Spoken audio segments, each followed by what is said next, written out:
We all know someone or have experimented with diets for weight loss.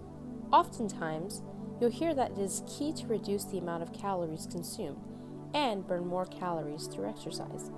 An article published in the New York Times on February 20th, 2017 reports that individuals that cut back on added sugar, refined grains, and highly processed foods and focus on a diet consisting of plentiful vegetables and whole foods lost significant amounts of weight over the course of a year. Their weight loss was not attributed to counting calories, but rather focusing on their eating habits and focusing diets to a low-fat or low-carb one. The article states that the research behind this article supports the fact that diet quality, not quantity, is what helps individuals in weight management easily in the long run. This new finding could possibly be the key to reducing obesity in North America. The research behind this report was published by the Journal of the American Medical Association. Their objective was to determine the effect of a healthy low-fat diet versus a healthy low-carbohydrate diet on weight change at 12 months. The rationale behind this study was to evaluate the value of dietary modification to successful weight loss. The principal investigator, Dr. Christopher Gardner, recruited 609 men and women between the ages of 18 and 50 years without diabetes and with a BMI between 28 and 40. Participants were randomized to the 12-month healthy low-fat or healthy low-carb diet and monitored the progress of the participants.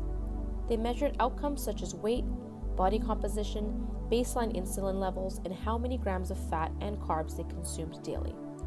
The healthy low-fat group was advised to eat foods like brown rice, barley, steel-cut oats, lentils, and lean meats. The healthy low-carb group was advised to choose nutritious foods like olive oil, salmon, avocados, vegetables, and nuts. Additionally, both groups were encouraged to meet the federal guidelines for physical activity, but did not necessarily increase exercise levels. Individuals also took part in 2 pre-study activities to use as potential factors that may attribute to variation in success of diets in different people.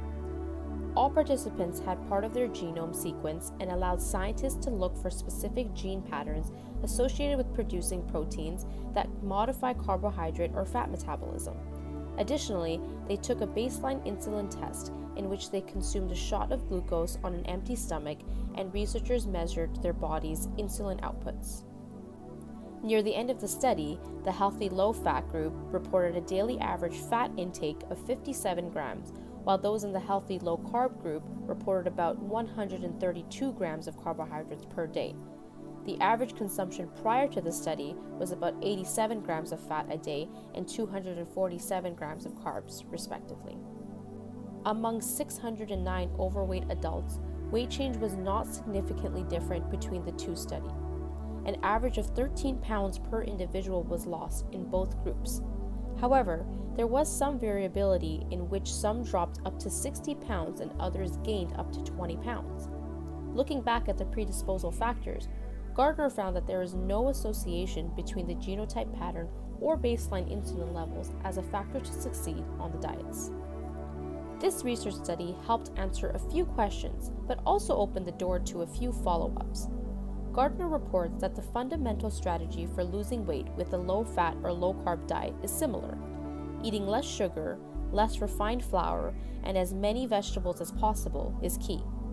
Participants who lost significant amount of weight developed healthier eating habits, such as no longer eating in their cars, cooked more at home, and participants also saw reductions in waist sizes, body fats, blood sugar, and blood pressure levels.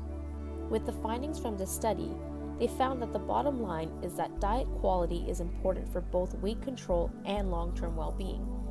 It's not that calories don't matter, but with a quality diet, the participants from both groups consumed fewer calories on average, even though it was not a conscious decision. This was accomplished by consuming nutritious whole foods that satisfy hunger.